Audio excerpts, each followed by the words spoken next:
Welcome to the Secrets and Lies channel. Megan thought, damn it, how does he know? How did Dave find out? My marriage is over. I just know it. The courts will see Dave as the primary guardian of our kids, and custody will go to him. I'll become an outcast, avoided by everyone in this church-going community. The priest might forgive me with soft words, but his judgmental look will say it all, just like how he treated Mary Skelton. She lasted only 3 months after her husband found out about her affair. 3 lonely months where everyone avoided her, despite the priest's forgiveness. This community hates unfaithful spouses. I slammed on the brakes, screeching to a stop just 2 meters away from hitting a little girl who had run into the road chasing a ball. She looked about 3 years old, the same age as my Paula.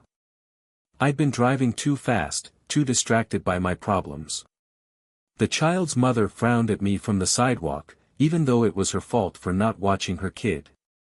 I glanced around and realized I was near a large park, just 5 minutes from home. I took a deep breath, drove another 200 meters with shaking hands, and stopped before I hurt someone else. How could Dave even think? No, that's stupid. Once Dave found out about the affair, it made sense for him to doubt me and take precautions.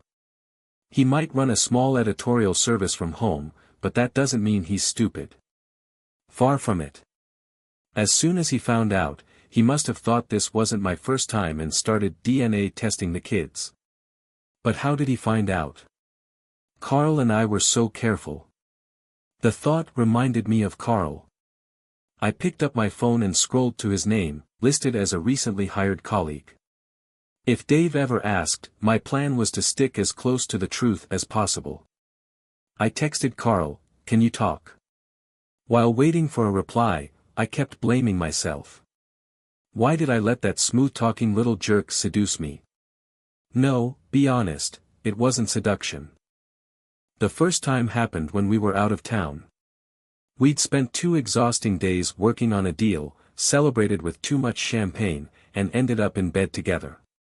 If I'd stopped after that, everything would have been fine. I'd have had a secret I regretted, but it wouldn't have destroyed my family. But we didn't stop. We got swept up in the thrill of cheating after more than 10 years of marriage. The excitement of doing something forbidden, the feeling of superiority from deceiving our spouses, it was intoxicating. Or so we thought. My thoughts were interrupted by a message from Carl. "No, I'm having dinner with Mary and the kids." What's going on? Misery loves company, I thought. He knows Dave knows about us. How did Dave find out? We were so careful. We only met out of town, booked adjoining rooms, never walked into the same room together, always used protection, and acted normal in public and at home. Damn it, Mary's acting normal, so he hasn't told her. How angry is he? I replied, I don't know. We haven't talked yet. I ran out as soon as I realized he knew. Carl's response came quickly, please beg him not to tell Mary. What a selfish jerk, I thought. To hell with my marriage, as long as his isn't affected. I might just tell his wife if Dave doesn't. Misery loves company. I kept thinking, how were we discovered?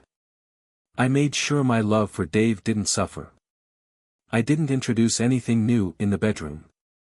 Sex with Carl was vanilla and uninspiring, smaller, shorter, and less adventurous than with Dave. If it hadn't been for the thrill of cheating, it wouldn't have lasted those 6 times over 7 months. How unlucky that we were caught before I planned to end it after our next trip in 2 weeks. Damn it, focus, Megan. How we were discovered doesn't matter now. We've been exposed, and my husband trusts me so little that he's DNA testing our kids. My mind went back to 20 minutes earlier when I came home late, too late for dinner with my family. Dave worked from home, took the kids to school, and cooked dinner 6 nights a week. I was supposed to cook on Sundays, but I usually just picked up takeout. Cooking wasn't my strength. As I walked through the door, I froze at the horrifying sight. Dave was sitting on a kitchen chair, swabbing Jillian's mouth with a cotton swab. An opened sterilized package lay on the table.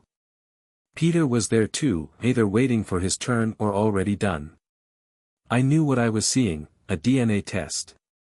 My initial reaction was rage. How dare Dave think the kids aren't his? But deep down, I knew the truth.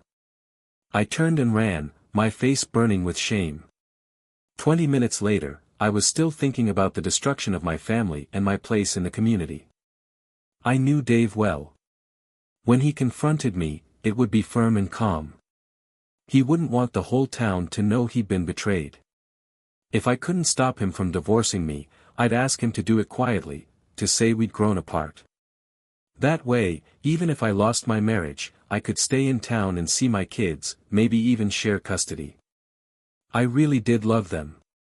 My mind wandered, playing out different scenarios of how Dave might react. I realized I was thinking like a defeatist, assuming separation was inevitable. But what if I surrendered myself to Dave's mercy? What if I told him about the forgivable first time and the regrettable continuation? He didn't want a divorce any more than I did. Sure, his trust in me would be shaken, and it would take years to rebuild, but I'd still have my respectability and the support of the community. If you're going to do this, Megan, you'll have to be absolutely honest with Dave. One lie, and you'll lose everything. I glanced at my watch. Almost 2 hours had passed since I discovered my affair wasn't as hidden as I thought. 2 hours since I went from confidence in my marriage to fighting for its survival. 2 hours since I saw my husband DNA testing our kids, and my blood pressure shot through the roof. I quickly typed a message to Dave, "I'm on my way home to ask for your forgiveness for my affair with Carl. Please don't do anything rash." Then I slowly drove home, dreading what would happen next. What followed was worse than my worst nightmare. 10 minutes after sending the message, I arrived home. Dave stormed out, told me to stay and watch the kids, and sped off in his car. Later, I learned he went straight to Carl's house. When Carl opened the door, Dave broke his nose with a single punch, yelling, "Sleeping with my wife, huh?" Those words stopped Carl's wife, who called the police. Together with Dave, they got the full story as Carl begged for an ambulance. Since Carl claimed he'd been hit and his wife insisted he'd fallen into the wall, the police investigation went nowhere.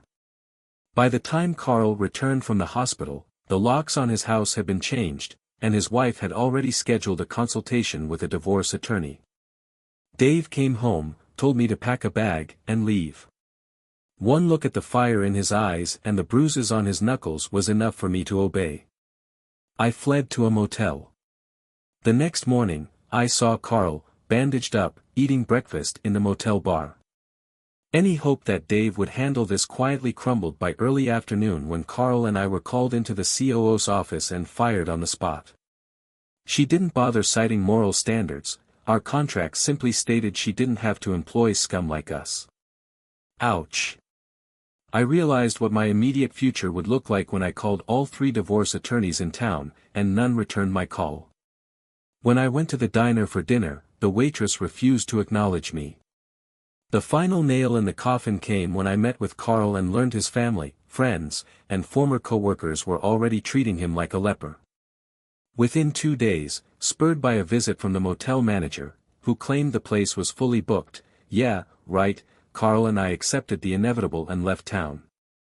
We didn't want to become social ghosts like Mary Skelton had been. We drove 300 kilometers and started a new life together. But it didn't last long.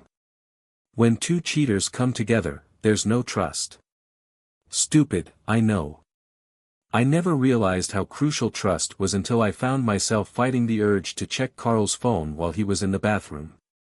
By the time I gathered the courage to ask Dave if I could return to town to visit the kids on weekends, they had all moved on without me. Dave was quite the catch, and as soon as he became available, attractive singles and widows made their interests known.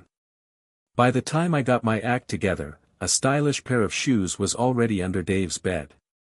My kids had a stepsister, and they were calling another woman Mom. Now that I'm too old to start another family, all I can do is sit and contemplate a lonely life ahead of me. Dave's perspective. I'm lying here, glancing at the bedside clock. 11:05 p.m. Ruth's gentle breathing beside me reminds me of our 2-hour marathon earlier. Damn, sex with someone new after 10 years with one woman was good. Really good. We did things that were on the edge of being unacceptable, and I enjoyed myself, at least 3 times. Ruth, far more often. Yes, life is good, though a bit peculiar. My wife cheated on me, but before I had the chance to fully mourn the death of that marriage, I was seduced by someone younger, more beautiful, and far more adventurous. As my completely drained body proves, the surreal final day of my old marriage still confuses me. Maybe if I process it for the 10,000th time, it'll finally make sense. How did it all go? On the last day of my marriage, Megan ran into the house, turned, and left without a word. I heard her car start and drive off. I was busy for a few more minutes, and by the time I called her, the line was busy. Not finding any signs of her presence, I put the kids to bed. They fell asleep quickly. Not seeing their mother before bedtime wasn't unusual.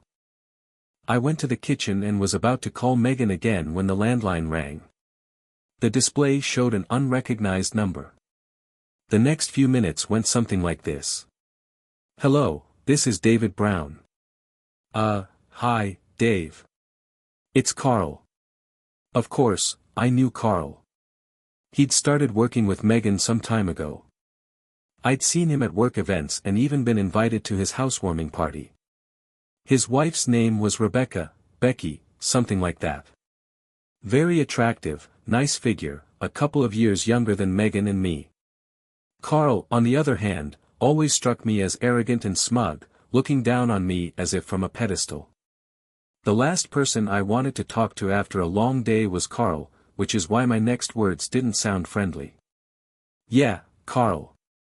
What can I do for you? What will it take? I had no idea what he was talking about and stayed silent, forcing him to continue. If my wife finds out I've been having an affair with Megan for the past 6 months, she'll cut off my balls, and I'll lose my kids. So, I'm going to be blunt, Dave. What will it take to keep your mouth shut? I don't remember dropping the phone or collapsing onto the floor, but I must have. The news that my loving wife had betrayed me hit me like a sledgehammer. I had no suspicion, but the desperation in Carl's voice was hard to deny. Then my mind turned to something that had been bothering me recently. Why had Megan seemed emotionally distant from me and the kids over the past 6 months? Nothing drastic, but there had definitely been something. Later, I realized the first stage of grief, denial, lasted less than 30 minutes. It was quickly replaced by anger. A blinding rage consumed me, masking the pain of my loss. I still had enough self-control not to take it out on Megan, that would have landed me in prison. Her lover, however, was a different story. As soon as I heard Megan was back, I drove to Carl's house and, with all the fury I could muster, punched him. The sensation of bones and cartilage breaking under my fist still makes me smile. Carl's forced confession was unnecessary for me but essential for his wife. Releasing my anger allowed me to return home and calmly tell Megan to get out. Listening to Ruth's soft snoring, I realized I was no closer to solving the mystery than I'd been the 100 other times I'd thought about it. Why did Carl confess when I had no suspicions?